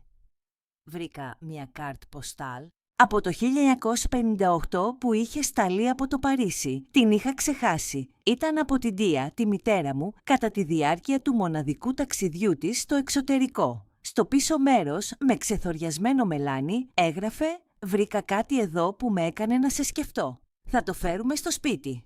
Ποτέ δεν έμαθα τι ήταν. Ίσως ήταν το κολιέ ή η καρφίτσα. Ή ίσως ήταν μια αλήθεια που δεν είχε πει ποτέ φωναχτά. Οι γυναίκες της οικογένειάς μας δεν ήξεραν πάντα πώς να εκφράζονται, αλλά τα πράγματα που άφηναν πίσω τους είχαν νόημα. Έβαλα την κάρτ ποστάλ στην άκρη μαζί με το δαντελένιο μαντίλι και ένα κιτρινισμένο απόκομμα εφημερίδας που ανακοίνωνε τον αραβώνα των γονιών μου. Αυτά θα πήγαιναν στο αρχείο, όχι για το μουσείο, αλλά για τη Σόφη, για όποιον ερχόταν μετά. Αργότερα μπήκα στο κρεβάτι και έσβησα το φως. Δεν ονειρεύτηκα θησαυρούς, πλήθη ή τηλεοπτικές εκπομπές. Ονειρεύτηκα ένα μακρύ τραπέζι σε ένα ήσυχο δωμάτιο, όπου 3 γυναίκες κάθονταν η μία δίπλα στην άλλη, φορώντας όλες το ίδιο κολιέ. Δεν μιλούσαν, αλλά άκουγαν και αυτό ήταν αρκετό. Έβρεχε το πρωί της έκθεσης. Όχι η άγρια βροχή που σε κάνει να νιώθεις ζωντανός. Όχι, αυτή ήταν μία απαλή βροχή. Σταθερή, μετρημένη, από αυτές που σου θυμίζουν απαλά πώς περνάει ο χρόνος, πώς αλλάζουν οι εποχές, πώς ακόμα και ο ουρανός ξέρει πότε να αφήσει τα σύννεφα να φύγουν. Η Σόφη με πήρε με ένα δανεισμένο αυτοκίνητο, ένα λογικό σεντάν, από έναν φίλο της που δούλευε ως παρκαδόρος με μερική απασχόληση και της χρωστούσε μια χάρη. Φορούσε ένα ναυτικό φόρεμα και ένα μακρύ γκρι παλτό. Τα μαλλιά της ήταν πιασμένα πίσω και φορούσε μια πέρλα σε κάθε αυτή. Διακριτική, κομψή, σαν να γνώριζε το βάρος αυτού που κουβαλούσε και δεν χρειαζόταν να το επιδείξει. Φορούσα ένα σκούρο πράσινο παλτό που δεν είχα αγγίξει εδώ και χρόνια, με βελούδινο γιακά και βαθιές τσέπες. Μου τέριαζε ακόμα, λίγο πολύ. Γύρω από το λαιμό μου το κολιέ. Μόνο για την είσοδο, το μουσείο θα το έπαιρνε από εκεί, θα το έβαζε πίσω από γυαλί, κάτω από φως, σε μια βιτρίνα όπου κανείς δεν θα μπορούσε να το αγγίξει ξανά. Ήταν ένα είδος αποχαιρετισμού, αν και δεν ένιωθα θλίψη. Ένιωθα επιτέλους έτοιμη. Όταν φτάσαμε, οι πόρτες του μουσείου άνοιξαν αυτόματα, σαν να ήξεραν ποιοι ήμασταν. Μέσα ήταν ζεστά και φωτεινά. Όχι όπως οι σκονισμένοι σοβαροί χώροι που βλέπεις στις ταινίες. Υπήρχαν παιδιά που γελούσαν κάπου μακριά. Μία σχολική ομάδα, υποθέτω. Μου άρεσε αυτό. Η ιδέα ότι το παρελθόν δεν χρειάζεται να είναι ήσυχο για να το σέβεσαι. Μία νεαρή γυναίκα από το μουσείο μας υποδέχτηκε στη ρεσεψιόν, χαιρέτησε τη Σόφη με το όνομά της και εμένα με τα 2 της χέρια να σφίγγουν απαλά τα δικά μου. Το όνομά της ήταν Ρακέλ, ήταν η βοηθός του επιμελητή και μας είπε με ήπια ενθουσιασμό ότι η αίθουσα είχε ήδη γεμίσει. Διάβασαν το άρθρο, είπε, αλλά νομίζω ότι ήρθαν για το συναίσθημα που κρύβεται πίσω από αυτό. Αυτή η ιδέα της κληρονομιάς του να σε βλέπουν. Μας οδήγησε μέσα από μια μεγάλη αίθουσα με ψηλά ταβάνια και λευκούς τοίχους. Μετά μπήκαμε στην αίθουσα της έκθεσης και εκεί ήταν μια γυάλινη βιτρίνα, το κολιέ, η καρφίτσα και δίπλα της η πινακίδα Eugenia Bell Crane, κληρονομιά και σιωπηλή δύναμη, δωρεά της εγγονής της Elizabeth Crane, σε εμπιστευτική διαχείριση της Sophie Crane και του Ιδρύματος Crane για την ιστορική κληρονομιά των γυναικών. Κάτω από αυτήν, η φράση «δεν είναι απλά κοσμήματα, είναι αυτό που επιβιώνει όταν κανείς δεν ακούει». Ένιωσα τον αέρα να φεύγει από το στήθος μου, όχι από θλίψη, αλλά από σεβασμό. Η Σοφή στεκόταν δίπλα μου, κρατώντας το χέρι μου. «Θέλεις να καθίσεις?» με ρώτησε. «Όχι», απάντησα. «Θέλω να στέκομαι όρθια, να τους δείξω ότι ακόμα μπορώ». Οι άνθρωποι άρχισαν να σειραίουν, μερικοί μόνοι, μερικοί σε ζευγάρια. Μερικές ηλικιωμένες γυναίκες μου έγνεψαν σιωπηλά, σαν να καταλάβαιναν χωρίς να χρειαστεί να μιλήσουν. Ένας άντρας με μάλινο παλτό στεκόταν με τα χέρια σταυρωμένα κοιτάζοντας το κολιέ σαν να του είχε πει κάτι. Μία γυναίκα με πλησίασε αργά. Φαινόταν περίπου στην ηλικία μου, ίσως λίγο μεγαλύτερη. Φορούσε ένα μαντίλι με λουλούδια και κρατούσε ένα μπαστούνι. Ήθελα μόνο να πω, μου ψιθύρισε. Η μητέρα μου είχε ένα τέτοιο δαχτυλίδι. Κανείς δεν την ρώτησε ποτέ από που το είχε. Την θάψαμε μαζί του. Της έγνεψα. Μερικές φορές αυτό που θάβουμε είναι πιο δυνατό από αυτό που κρατάμε. Χαμογέλασε, άγγιξε το χέρι μου και προχώρησε. Γύρω στο μεσημέρι έφτασε η Μελίσσα από την τηλεοπτική εκπομπή. Αυτή τη φορά δεν τραβούσε, απλώς παρακολουθούσε. Μου έγνεψε από την άλλη άκρη του δωματίου με σεβασμό, από απόσταση, αλλά με ζεστασιά. Δεν χρειαζόταν άλλη συνέντευξη. Είχε ήδη ακούσει όλα όσα χρειαζόταν. Και τότε, καθώς στεκόμουν στο βάθος του δωματίου, κοιτάζοντας την αντανάκλαση του κολλιέ στο γυαλί, η Λίντα έφτασε μόνη της. Χωρίς φανφάρες, χωρίς επιδείξεις. Φορούσε ένα ανθρακί παλτό, χωρίς κοσμήματα, χωρίς κραγιόν, μόνο εκείνη. Δεν με κοίταξε αμέσως. Πλησίασε τη βιτρίνα και στάθηκε μπροστά της για πολλή ώρα. Τότε γύρισε. Τα μάτια της συνάντησαν τα δικά μου. Δεν υπήρχε υποκρισία στην έκφρασή της, μόνο μια απαλή θλίψη και κάτι άλλο. Αναγνώριση ίσως. Πλησίασε αργά. «Ήρθα να το δω», είπε. Σκέφτηκα ότι έπρεπε. Κούνησα το κεφάλι. «Αξίζει να το δεις». «Κοίταξε κάτω». Δεν ήξερα πόσα πολλά δεν ήξερα. «Έτσι είναι το παρελθόν», είπα. «Δεν χρειάζεται να τα θυμάσαι όλα, αλλά πρέπει να σταματήσεις να τα αγνοείς». Κατάπιε το σάλιο της, το σκέφτηκα. «Δεν θέλω να είμαι αυτή που μένει έξω από τα άλμπουμ με τις φωτογραφίες». «Ποτέ δεν ήσουν», είπα. «Απλά σταμάτησες να εμφανίζεσαι στις φωτογραφίες». Έκανε ένα ασταθές γέλιο. «Αυτό ακούγεται σαν κάτι που θα έλεγε ο μπαμπάς». «Όχι», είπα απαλά. «Αυτό είναι κάτι που θα έλεγα εγώ αν το επέτρεπα στον εαυτό μου». Δεν αγκαλιαστήκαμε. Δεν κλάψαμε, αλλά στεκόμασταν δίπλα-δίπλα για πολλή ώρα κοιτάζοντας το κολλιέ. Και σε εκείνη τη σιωπή ένιωσα κάτι να μαλακώνει ξανά. Ίσως όχι συγχώρεση, αλλά την αρχή της. Η Σόφη ήρθε λίγα λεπτά αργότερα και έβαλε το χέρι της γύρω από τον ώμο μου. «Η πρώτη υποτρόφος είναι εδώ», είπε. «Θέλει να σε γνωρίσει». Γύρισα. Μία νεαρή γυναίκα, ίσως 19, ίσως 20 ετών, στεκόταν στην είσοδο. Φορούσε γυαλιά και ένα μακρύ ζακέτο και κρατούσε ένα φάκελο στο στήθος της σαν να ήταν πανοπλία. Τα μάτια της λάμπουν από νευρικότητα. Περπάτησα προς το μέρος της αργά και σταθερά, κάθε βήμα. Σίγουρα. Όταν έφτασα κοντά της, μου έτεινε το χέρι. «Δεσποινής Κρέιν, είναι τιμή μου». Πήρα το χέρι της με τα δύο μου. «Όχι, αγαπητή μου», είπα. «Η τιμή είναι δική μου. Εσύ είσαι ο λόγος που αυτό έχει σημασία». Χαμογέλασε. Όχι ένα ευγενικό χαμόγελο, αλλά ένα γεμάτο κάτι καινούριο. Τότε συνειδητοποίησα ότι δεν ήταν μόνο η φωνή μου που είχε επιβιώσει. Ήταν η φωνή μας τώρα. Η δική μου, της Ευγενίας, της Σόφη, της δικής της και ίσως κάποια μέρα και της Λίντα. Το παρελθόν δεν είχε χαθεί. Τελικά είχε ακουστεί.